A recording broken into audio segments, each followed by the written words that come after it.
My dear people of Burkina Faso, fellow Africans, and friends across the world, I stand before you today with a message of truth, responsibility, and vision. I recently addressed our brilliant African students studying at the prestigious Dmitry Mendeleev University in Russia, a place of great scientific knowledge. And today I want to share that same message with you all. Our cooperation with Russia is not about begging for financial aid or handouts. We are not there to ask for money. We are not there to depend on others. No. Our partnership is built on something more powerful, education and the transfer of scientific knowledge. It is knowledge that will free us. It is knowledge that will build our nations. It is knowledge that will make Africa strong and self-reliant.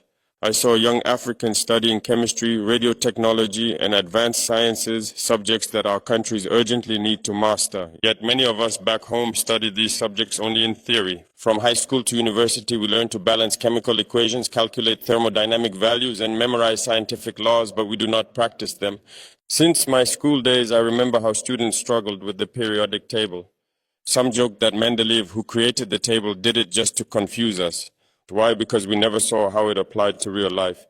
We studied it on paper, but never in a lab. That is the problem with our education systems. We teach theory, but we don't provide the tools to practice. We don't have the laboratories, we don't have the equipment. And without those, we cannot turn knowledge into real solutions for our people. That is why I told our students, do not become theorists like I was. Become scientists, engineers, and innovators who can build, create, and solve real problems. Look around us. Everything from the chairs we sit on to the weapons we need to defend our nations is the result of chemistry and science. We import iron and steel from around the world, even though we could produce them ourselves through basic electrolysis. Why are we buying galvanized iron from China when we could make it in Burkina Faso?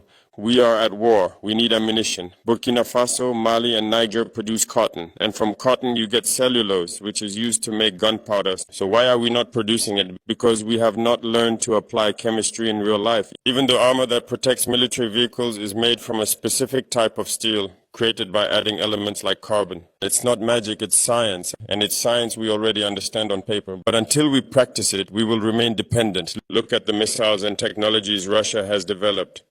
Chemistry is behind every single one.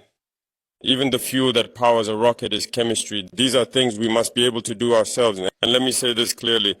Russia is not weak. The world may try to rewrite history, but the truth remains. Russia has produced great scholars in physics, chemistry, and mathematics. Look at Mendeleev, the man who organized all matter into one table. He was Russian. So I say to our young people, you are lucky to be there. Learn, but learn with your hands, not just with your minds. Learn to create, to build, and to serve your people. And to all of Africa, let us rise. Let us invest in practical education. Let us build universities and laboratories that train engineers, not just graduates. Let us turn theory into action and knowledge into independence.